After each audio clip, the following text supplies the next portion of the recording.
নমস্কার বন্ধুরা, সোনার রান্নাঘরে তোমাদের স্বাগতম। আজকে রেসিপি চিড়ের পোলাও। উপকরণ: চিড়ে 250 গ্রাম, একটা পেঁয়াজ কুচি, 2টি কাঁচা লঙ্কা কুচি, বাদাম, কিশমিশ, একটি আলু ছোট ছোট করে কেটে নেওয়া, হলুদ, চিনি 2 চামচ, নুন স্বাদ মতো।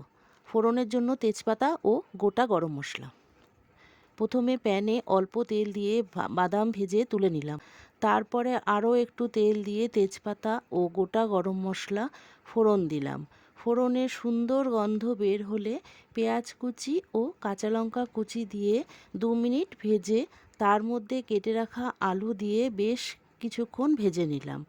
এরপরে সামান্য হলুদ দিয়ে নাড়াচাড়া করে কিশমিশ ও ভেজে রাখা বাদাম দিয়ে দিলাম।